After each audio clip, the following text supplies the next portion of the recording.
नारद नारद आपके भक्ति के दोनों बेटा ज्ञान वैराग्य जीवित हैं और उनके लिए केवल बुढ़ापा आया है।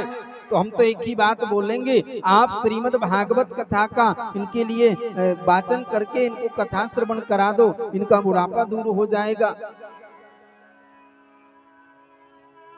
और अगर इतने में भी विश्वास ना हो तो हे देवर्षि नारद, भागवत कथा की कृपा तो सबसे अलौकिक कृपा होती है।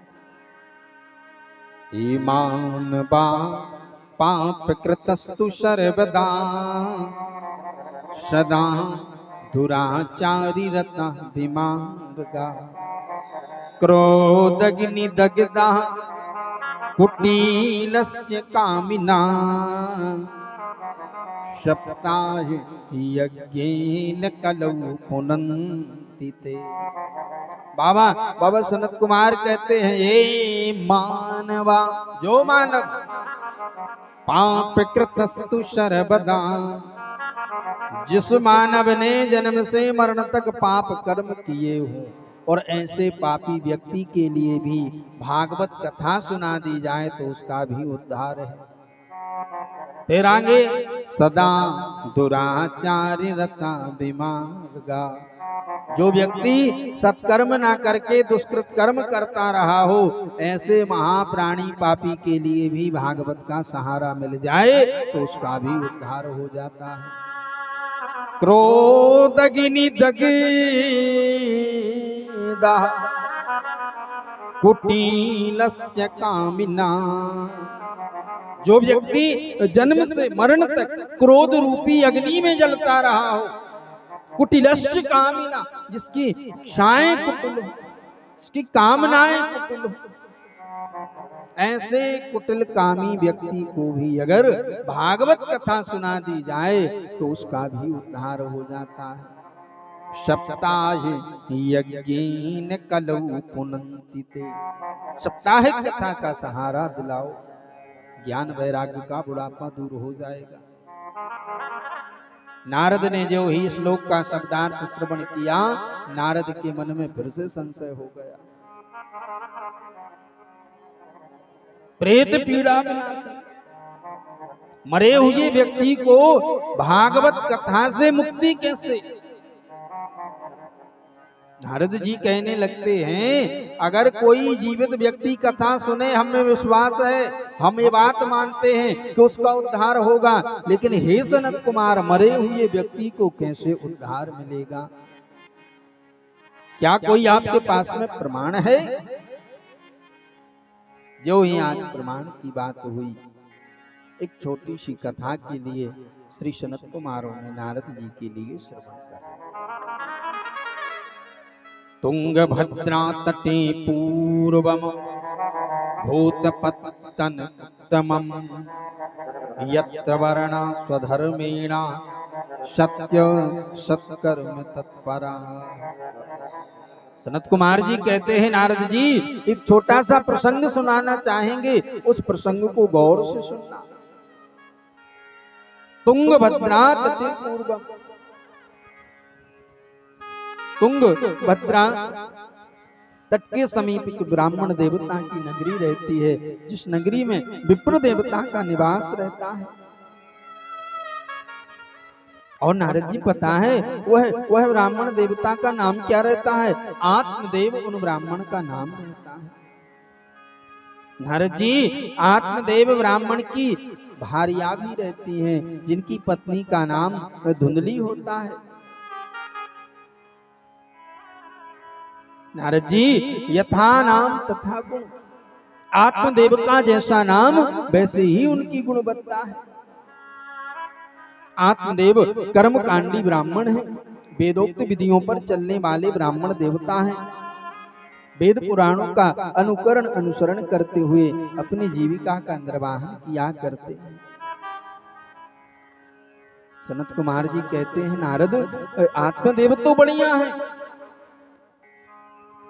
लेकिन इनकी भार्या जो धुंधली हैं, वह पति के अनुकूल ना होकर के प्रतिकूल दिनचर्या बना करके चलती। पंडित जी का कार्य है सुबह स्नान ध्यान करके सूर्य भगवान को अर्घ्य देना, संध्या वंदन करना, और इनकी भार्या का काम क्या है? गांव वालों से लड़ाई झगड़ा करना। प्रेम से बोलो राधे राधे। सनत कुमार कहते हैं पति पत्नी में बहुत अंतर है। पति के अनुकूल ना चल करके देवी धुंधली प्रतिकूल जिंदगी जीती है। ऐसे आत्मदेव और धुंधली देवी का नाम सारण सनत कुमार नारद को ज्ञात कराते। दूसरी विशेषता,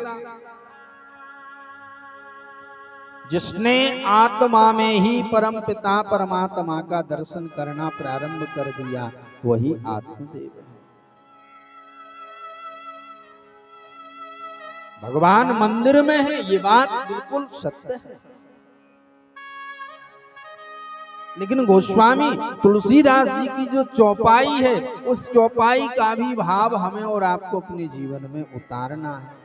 और वह भाव कोई और नहीं, आत्मदेव अपने मन में भाव लेके चलते थे कि भगवान हर जगह है, हर जगह परमात्मा विराजमान।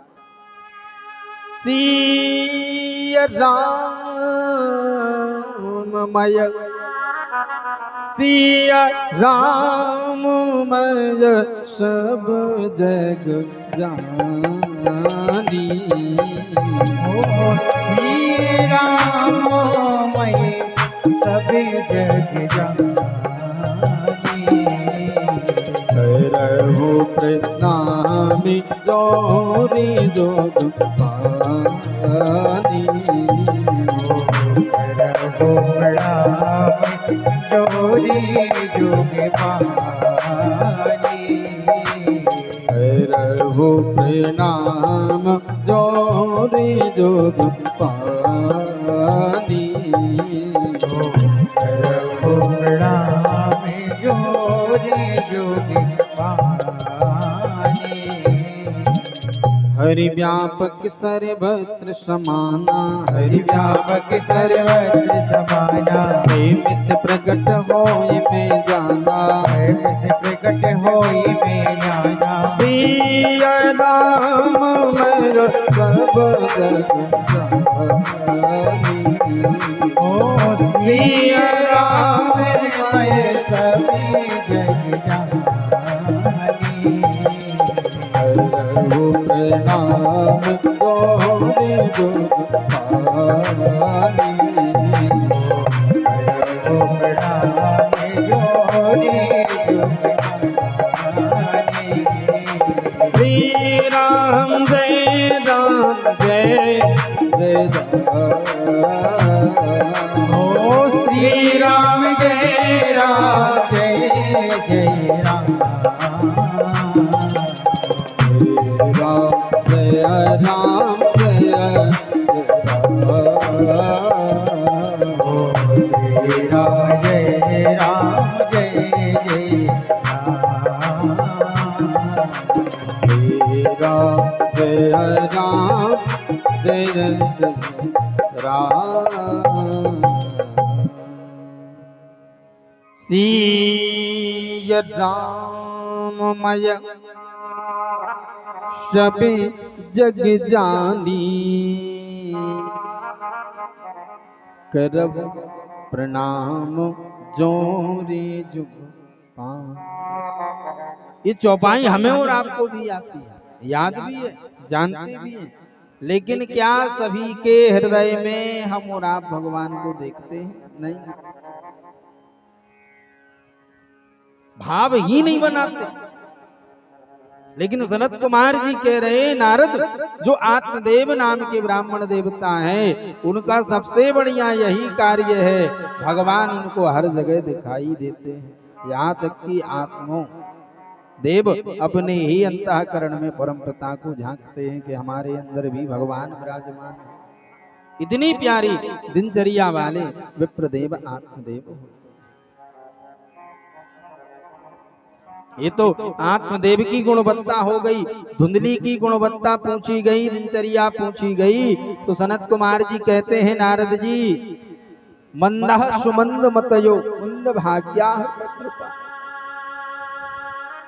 जिसकी बुद्धि मंद हो, जिसकी वाणी में कर्कशता हो, जिसके देखने का तरीका ही अलग हो, जिसका चलने का तरीका अलग हो, जिसकी बैठक अलग हो, वह व्यक्ति कैसे समाज में संयुक्तता में रह सकता है। और ऐसी देवी धुंधली की दिनचर्या थी। कोई अगर प्रेम से सीताराम बोले तो वो अपनी कर्कश वाणी में सीताराम का प्रत्युत्तर उल्टी भाषा में बोले। पंडित जी अलग और श्रीमती जी अलग। यहाँ तक कि भागवत टीका में पद्म पुराण में वर्णन आया है, देवी धुंधली जब तक 2-5 माताओं बहनों से लड़ाई झगड़ा ना कर ले तब तक उनकी रोटी भी नहीं पचती थी। प्रेम से बोलो राधे राधे। और ये बात धुंधली की नहीं है, अपने कलिकाल की भी बात है। यहाँ पर ये प्रसंग आत्मदेव और धुंधली का दिया गया, ये कोई और नहीं। धुंधली हमारी और आपकी बुद्धि है। धुंधली के लिए अगर कहा जाए तो हमारी और आपकी बुद्धि का ही नाम देवी धुंधली है। कब हमारी बुद्धि अच्छी हो जाए, कब हमारी बुद्धि गंदी हो जाए, कोई पता नहीं।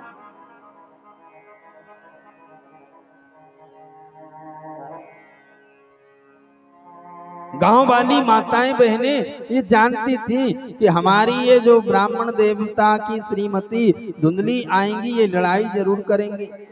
तो गांव वाली माताएं बहनें भी शांत रहती थी कि अब वो देवी जी आने वाली हैं, अभी लड़ाई होगी, पहले शांत बैठ जाओ। वर्णन आता है कूप मीन्स कुआ। कुएं पे जब ये पानी भरने के लिए जाती थी तो सबसे बाद में देवी धुंधली का जाना होता था, सबसे बाद में, और पानी सबसे पहले भरना होता था। प्रेम से बोलो राधे राधे। हाँ, ये धुंधली की परिभाषा, ये धुंधली की दिनचर्या। अगर किसी ने कहा धुंधली आप सबसे बाद में आए हो, फिर पहले पानी क्यों भर रहे हो, तो धुंधली की तुरंत लड़ाई हो जाती थी। और माताओं ने ये नियम बना लिया कि उसकी अब दिनचर्या ही ऐसी है, सबसे बाद में देवी धुंधली पानी भरने को आए तो माताएं दूर हो जाएंगी, चल देवी आप भर ले पहले। तो देवी धुंधली जान गई कि अब लड़ाई यहीं रुक गई, अब लड़ाई होने वाली नहीं है, तो पानी भर के 2-5 बर्तन यहाँ के वहां कर दिए, कम से कम अब लड़ाई हो जाए। यानी उनका एक सिद्धांत बना हुआ था, हमें तो लड़ाई से मतलब, हमें तो झगड़ा करना। इतने पर भी अगर लड़ाई न हो तो वर्णन आता है सूर्य उदय के पूर्व देवी धुंधली अपने घर का सारा कचरा इकट्ठा करके अन्य घरों के दरवाजे पर जाकर के थोड़ा थोड़ा रख आती थी कि चलो अब लड़ाई हो। ये धुंधली की दिनचर्या। ब्राह्मण देवता घर की दिनचर्या पूजन पाठ से निवृत्त होकर के कर्मकांड करने के लिए, पांडित्य कर्म करने के लिए घर से बाहर निकल जाते थे। वर्णन आता है जैसे ही पति देव का आने का समय होता है ना, तो उस समय के 10 मिनट पहले अपने हाथों में जल का पात्र लेकर के दरवाजे पर खड़ी देवी धुंधली मिलती थी। धुंधकारी जिनके पुत्र हुए वही देवी धुंधली के जब सन्मुखता प्रभु आत्मदेव आकर के दरवाजे खड़े हुए तो आत्मदेव को भी ऐसा लगता था कि भगवान ने साक्षात लक्ष्मी हमारी पत्नी बना के भेज दिया। आत्मदेव समझ नहीं पाए कि हमारी पत्नी की दिनचर्या क्या है। आत्मदेव पूछते हैं देवी आप कब से ये हाथ में जलपात्र लिए खड़ी हो। देवी तुरंत झूठ बोल देती, प्रभु जी जब से आप गए हो तभी से आपके इंतजार में, आपकी सेवा के लिए ये जलपात्र हाथ में लिए खड़े हुए। ऐसी देवी धुंधली की जिंदगी है, ऐसा उनका जीवन है।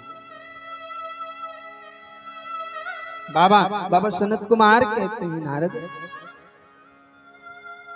आत्मदेव नाम के ब्राह्मण के पास में भगवान का दिया हुआ सब कुछ था, किसी भी चीज की कोई कमी नहीं थी। पद भी था, प्रतिष्ठा यश कीर्ति भी थी, धन भी बहुत था।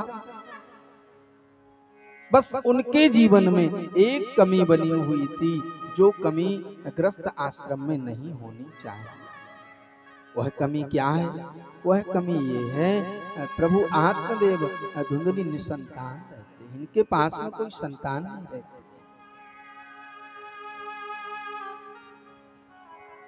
आत्मदेव महाराज जब पूजन करने के लिए विराजमान होते हैं, भगवान के श्री चरणों में प्रार्थना करते हैं, इनकी आंखों में आंसू आ जाते हैं। प्रभु, हमने ऐसा क्या कर्म कर लिया जिससे हमारे घर में आज संतान नहीं है?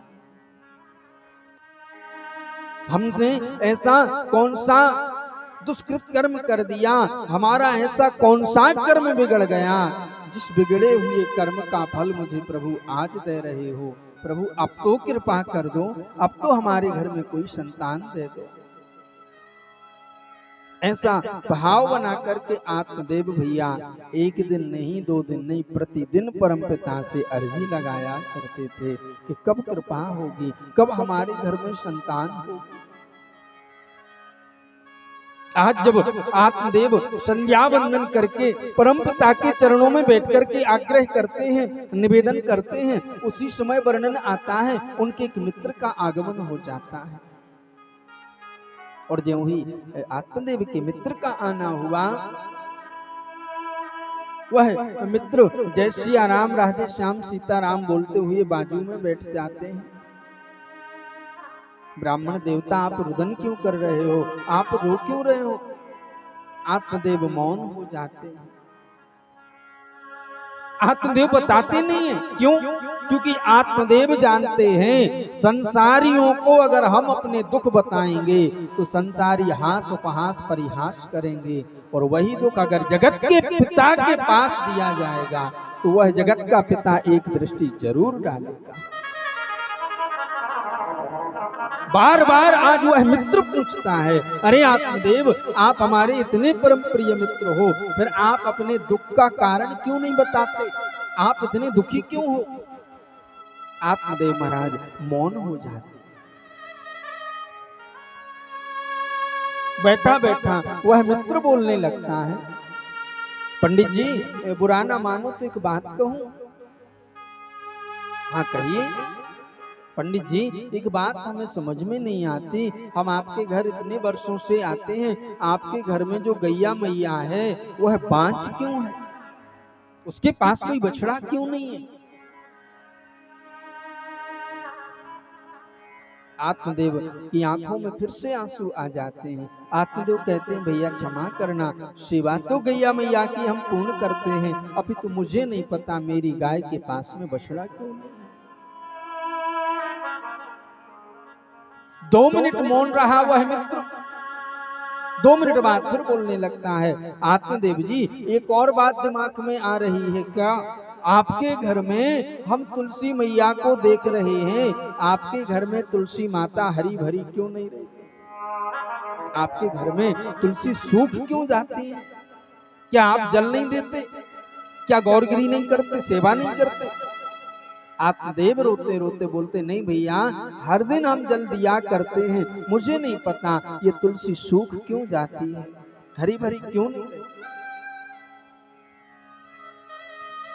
ऐसे बार बार प्रश्न पर प्रश्न करते हुए वह मित्र बोल देता है, महाराज बुरा मत मानना, हमें तो ऐसा लगता है कि आपके घर में भी संतान नहीं है, और आपके गृह में संतान ना होने का कारण आपके कहीं ना कहीं पूर्व के कर्म और वर्तमान में पूर्वजों की कृपा नहीं।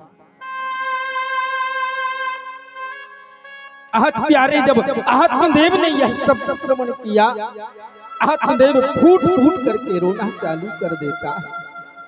आत्मदेव रोते रोते बोलने लगते हैं, भैया, हम हर व्यक्ति के लिए मार्ग बताया करते हैं, लेकिन मुझे खुद के जीवन का मार्ग पता नहीं चल रहा, मुझे अवगत नहीं हो रहा है कि हम क्या करें जिसके करने से हमारे घर में परमात्मा संतान को दे दे।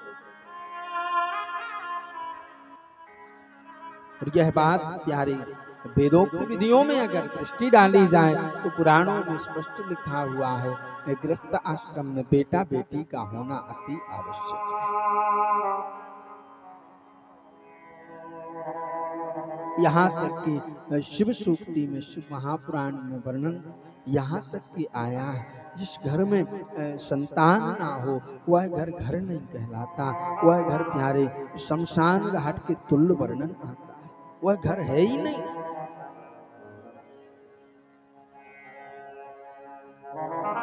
आज इन सब बातों को गौर करते हुए आत्मदेव जोर जोर से रोने लगते, भगवान के चरणों में निवेदन करते हुए बोलते, प्रभु अब तो कृपा कर दो, अब तो कृपा कर दो, कब कृपा हो?